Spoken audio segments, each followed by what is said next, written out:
அந்த நடராஜ பெருமானுடைய திருவடிவம் விளங்குகின்றதே அந்த தூக்கிய திருவடி, அந்த வீசிய கரம், இந்த அபயஹஸ்தம், ஊன்றிய திருவடி, அந்த திருக்கூத்துல அந்த கால் என்ன காட்டுதா, காலை பிடிச்சுக்கோ உன்னை நான் லிஃப்ட் பண்ணி விட்டுறேன். இந்த திருவடி என்ன திருவடி? இடது திருவடி. அந்த பாதத்துக்கே என்ன பேருன்னா அது தொங்குகிறது, குஞ்சித பாதம்னு பேரு. தொங்குகிற திருவடி, குஞ்சிதம்னா தொங்குதன்னு அர்த்தம். அதுக்கு அவ்வளவு சிறப்பு அந்த திருவடி.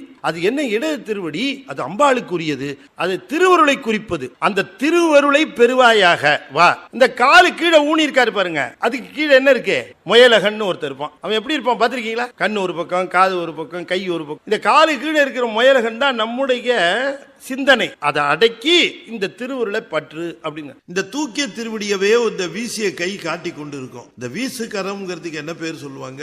கஜஹஸ்தம் அப்படின்னு சொல்லுவாங்க. அதுக்கு ஏன் கஜஹஸ்தம்னு பேருன்னா, யானையோட துதிக்கை மாதிரி அது இருக்கு, அதனால அதுக்கு கஜஹஸ்தம் பேரு என்று சிலர் குறிப்பிடுவார்கள். உண்மையிலேயே அது என்னன்னு கேட்டா, இப்ப யானை மேல ஏறணும்னா எப்படி தெரியுதுங்களா? யானை என்ன பண்ணும்? காலை இப்படி மடிச்சு அப்படி காட்டும். யானை காலை மடிச்சு இப்படி காட்டுச்சுன்னா அது மேல ஏறிக்கலாம்னு அர்த்தம். யானை காலை மடிக்கலன்னா மேல ஏற முடியாது. அப்ப யானை காலை மடித்து தன்னை மேலே ஏற்றுவதற்கு காட்டுவது போல சிவமானது தன்னுடைய திருவடியை தூக்கி அதை பற்றி கொள்ளுகிறவரை மேலே ஏற்றிவிடும் என்று காட்டுவதற்காக அதை குறிக்கின்ற கையை கஜஹஸ்தம் என்று குறிப்பிட்டார்கள்.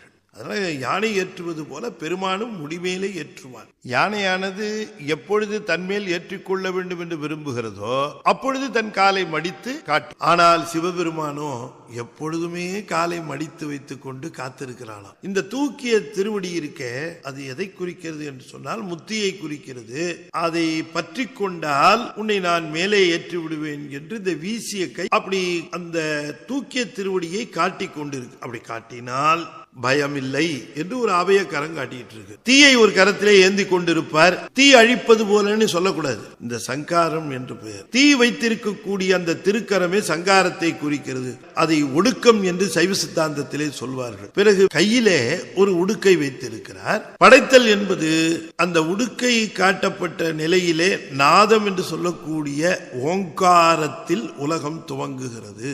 ஒலி, பிறகு ஒளி, நாதம், விந்து என்று உணர்ந்து கொள்ள வேண்டும். உடுக்கை பார்த்தாலும் உடுக்கை ஒலியிலிருந்து வந்ததுன்னு சொல்லக்கூடாது. உடுக்கை பிடித்திருக்கிறார், அது நாதத்தின் அறிகுறி. நாதம் என்பது ஓங்காரம். ஓங்காரத்தில் இருந்து உலகம் பிறந்தது.